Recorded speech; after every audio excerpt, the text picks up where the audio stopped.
por la señal de la Santa Cruz, de nuestros enemigos. Líbranos, Señor Dios nuestro, en el nombre del Padre, del Hijo y del Espíritu Santo. Amén. Lectura del Santo Evangelio según San Lucas. Y cumplidos los días de su purificación, según la ley de Moisés, lo llevaron a Jerusalén para presentarlo al Señor, como estaba mandado en la ley del Señor. Todo varón primogénito será consagrado al Señor, y para presentar como ofrenda un par de tórtolas o 2 pichones, según lo mandaba la ley del Señor. Había por entonces en Jerusalén un hombre llamado Simeón. Este hombre justo y temeroso de Dios esperaba la consolación de Israel, y el Espíritu Santo estaba en él. Había recibido la revelación del Espíritu Santo de que no moriría antes de ver al Cristo del Señor.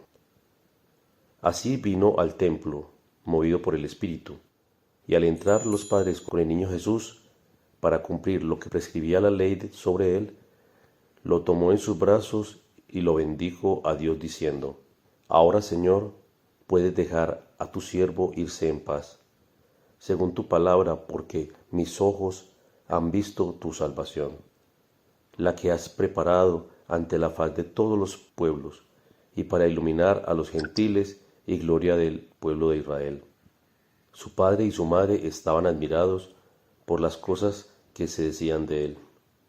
Simeón los bendijo y le dijo a María su madre: Mira, este ha sido puesto para ruina y resurrección de muchos en Israel, y para signo de contradicción, y a tu misma alma la traspasará una espada, a fin de que se descubran los pensamientos de muchos corazones. Vivía entonces una profetisa llamada Ana, hija de Fanuel, de la tribu de Aser. Era de edad muy avanzada, había vivido con su marido 7 años de casada y había permanecido viuda hasta los 84 años, sin apartarse del templo, sirviendo con ayunos y oración noche y día. Y llegando en el mismo momento, alababa a Dios y hablaba de él a todos los que esperaban la redención de Jerusalén. Cuando cumplieron las cosas del mandamiento de la ley del Señor, regresaron a Galilea, a su ciudad Nazaret. El niño iba creciendo y fortaleciéndose, lleno de sabiduría, y la gracia que estaba en él. Palabra del Señor. Gloria a ti, Señor Jesús. Un día importante hoy. Celebramos en la iglesia la presentación de Dios Niño en el templo, que según la ley judía mosaica era a los 40 días de nacido. Más o menos han pasado esos 40 días. Entonces, impresiona mucho que el Señor obedezca con humildad. Y lo hizo toda su vida, a su paso por la tierra, hasta morir crucificado. Lo hizo toda su vida. Esta ley, que es de la primera alianza, él vino a establecer la segunda alianza, nueva alianza. Esta ley pues consistía en que la madre, primero pasaban 7 días, había una purificación primera que emanaba de ese parto, pues porque había sangre y para ellos la sangre pues era impura. Entonces había una primera purificación y luego otros 33 días para purificar su sangre. Por todo lo habido, en total 40 días. Y el niño tenía que ser circuncidado a los 8 días, que también Jesucristo pasó por ahí. Y no había necesidad porque, primero, pues porque la Santísima Virgen no tuvo a Jesús con un parto normal, carnal, con sangre por medio, etc. Fue un parto según por obra y gracia del Espíritu Santo también, y era inmaculada y pura, no necesitaba purificación, porque ambas cosas se daban a la vez. Ella ya se purificaba en esa presentación, y el niño, pues que era además el primogénito, porque era diferente la ley para el primogénito que para las niñas o los siguientes hermanos. Cumplió con todo, obedeció, cumplió con su bautismo de agua, cumplió después con todo, absolutamente con todo, obedeció. Es un ejemplo de humildad, son un ejemplo de humildad y obediencia a la ley Ayer hablaba con alguien que me decía, es que la Iglesia, es que los curas, yo no creo en los curas, yo no creo... No, pues es que no tiene nada que ver. La Iglesia es la Iglesia de Cristo, la que Él fundó. Y nosotros somos obedientes a lo que Jesucristo fundó, nos mandó, igual que todos estos carismas, ¿no? O nuestro carisma. No es que haya que obedecer lo que decimos aquí, que si Andrés, que si Carlos, que si Jesús Rojas, que si... No, es que hay que obedecer el carisma, que es el que Dios... Y que sí, que a veces hay personas que confunden una cosa con otra, ¿no? Y confunden al mensajero con el que envió el mensaje, ¿no? Eso no puede ser. Hay que obedecer al Señor. Hay que obedecer a su Iglesia. Y no hay más discusión, es que no la hay. No la puede haber, porque es Dios. Dios quien nos dejó una iglesia, nos dejó unos sacramentos, y entonces tomad y comed todos de él, porque este es mi cuerpo, esta es mi sangre. Sangre de la nueva alianza. Alianza nueva y eterna, que será derramada por vosotros y por muchos. Entonces, cuando aquí dice Simeón, el profeta, al encontrarse con el niño llevado por el Espíritu Santo, claro, porque el Espíritu Santo, como siempre decimos, quiso entrar en Isabel, quiso entrar en Simeón. Ellos no tenían derecho a invocar al Espíritu Santo, arrepentirse, invocarle, recibirle en su perdón, como nosotros sí tenemos derecho. El Espíritu Santo empujó a Simeón a acercarse al niño, y Simeón dice, este ha sido puesto para ruina y resurrección de muchos. Ya había dicho pues aquellas palabras de antes de que ya podía morir por haber visto al Salvador, pero aquí dice que será puesto para ruina y resurrección de muchos, para ruina de los soberbios, que siempre están R que R. Ayer, sin saber, no había caído yo en la cuenta que hoy era el día de la presentación, y este evangelio pues hablaba con esta persona de esto. Le decía, es que el que busca sus propios intereses en vez de buscar los intereses de Dios primero, pues al final sí tiene pan para hoy porque se satisface en esto y en aquello, o le dan la razón en esto o en aquello, o parece que sí, que tiene razón al acusar a este o al otro, pero al final acaba infeliz. O sea, la ruina que dice aquí. En cambio, para el humilde, para el obediente, da igual que se burlen de él, que le calumnien, que le critiquen, que le señalen, en fin, da igual. Es la resurrección de su alma.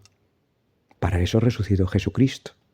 En la primera lectura de hoy dice San Pablo que Satanás es el señor de la muerte. Sí, el príncipe de este mundo es el señor de la muerte. Lo que pasa es que por encima está Dios, que permite o no permite en el momento que tal, y por eso tenemos que estar nosotros orando y siendo obedientes y humildes para que la muerte llegue según Dios, que está por encima del Señor de la muerte, disponga.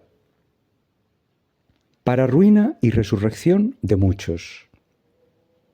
Para ruina de los que se buscan a sí mismos antes que a Dios, se obedecen a sí mismos antes que a Dios, y para resurrección de los humildes, que se vacían de sí mismos, se niegan a sí mismos para llenarse del Espíritu Santo y obedecer al Señor. Por tanto, dice, para signo de contradicción. Y le dice a la Santísima Virgen, y a tu misma alma la traspasará una espada. Y fijémonos que aquí habla de alma, del alma de la Santísima Virgen, y a renglón seguido, luego habla de los corazones. Pues que siempre en la Biblia el Señor sabe diferenciar entre corazón, alma y mente.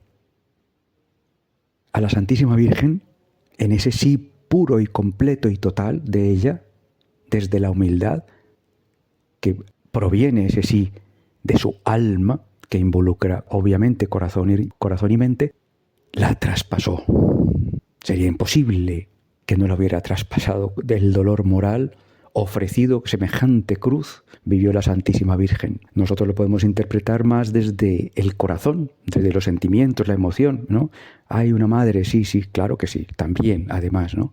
La emoción, el afecto, el sentimiento, irracional, emotivo, incluso hasta la razón, la mente. Pero en el alma, en ese sí de ella completo obediente, humilde a Dios, la traspasó una espada, un dolor moral inconcebible. Ya fue advertida aquí, en este momento, ya fue advertida.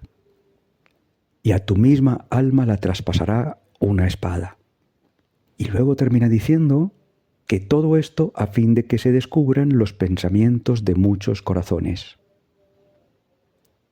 Es un regalo de Dios cuando nos permite ver, entre comillas, con sus ojos, lo que pasa en un alma, en un corazón, en una mente.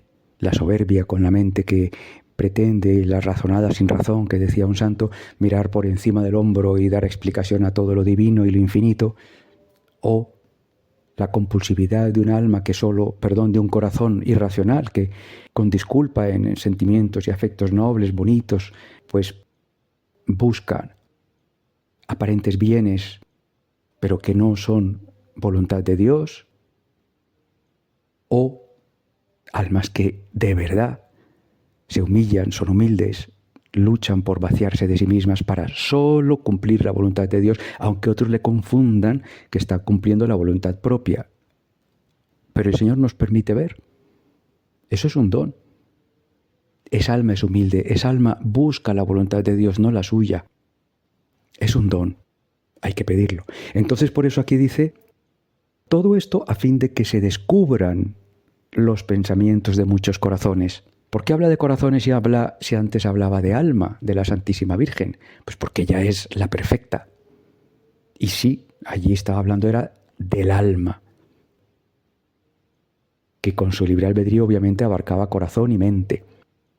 Pero aquí habla de corazones. ¿Por qué? Porque es esa parte animal nuestra que tenemos en común con los animales, que en psiquiatría, en neurociencias y en psicología se llama coloquialmente cerebro animal, que nos lleva por la calle de la amargura. Unas veces son sentimientos muy nobles, obvio, pero otras no, por donde el enemigo se cuela, con las tentaciones, con una cosa, con la otra, ¿no? Y nos justificamos en que lo que sentimos es muy noble, es muy bonito, es bueno. El buenismo famoso, la tolerancia famosa de la iglesia alemana que está tirando para adelante con eso, con el antropocentrismo en vez del cristocentrismo. Los corazones. Entonces dice que todo esto, esta humildad, esta obediencia de nuestro Señor Jesucristo, Redentor, Salvador, que lo identificó el profeta Simeón, todo esto en la Santísima Virgen, la Purísima, que también estaba ya anunciada desde el Antiguo Testamento, es a fin de que se descubran, o sea, con todo esto, con todo este resplandor de humildad y obediencia a la voluntad del Padre, se descubren los pensamientos de muchos corazones. Mucho que meditar. Casi me quedé solo en un párrafo de tantos, que es largo el Evangelio de hoy. Llevadlo a la oración, llevémoslo a la oración. Gracias, Señor, por tanto que nos enseñas, por tanto que nos das, por cómo te nos das, por cómo nos amas. Que sea para bien de nuestras almas y de todas aquellas a las que tú quieres ir a través nuestro. Amén.